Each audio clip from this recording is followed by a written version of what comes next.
বাংলাদেশ প্রবাসী কল্যাণ পরিষদের পক্ষ থাকি যে বাংলাদেশ বিমানের যে ফ্লাইট ম্যানচেস্টার রুটের ফ্লাইট যে ক্যান্সেল করা হয়েছে ওটার প্রতিবাদে আমরা মিটিং করছি, প্রতিবাদ মিটিং করছি। আমরা আশা করলাম বাংলাদেশ বিমানে আসলে যে ডিসিশন নিছেন বা ম্যানচেস্টার ফ্লাইট ক্যান্সেল করা লাগে এটা ইমিডিয়েটলি রিইনস্টেট করবা, একটু আমরা দাবি থাকবো।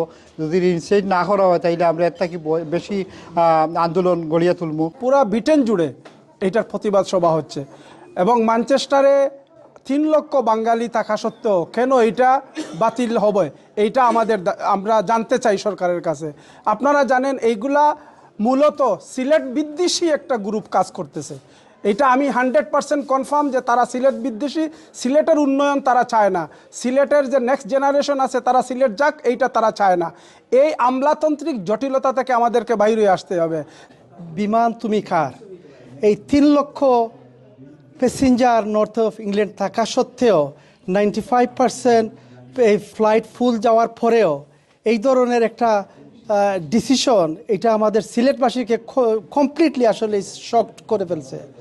আমরা ডিমান্ড করব বর্তমান বাংলাদেশ বিমান প্লাস ইন্টেরিয়াম গভর্নমেন্টের কাছে immediate reinstate of the suspension flights from Manchester to Sylhet.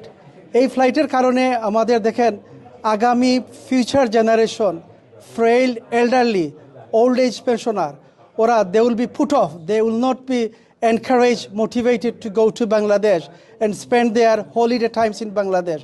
Bangladesh economy will be badly deprived.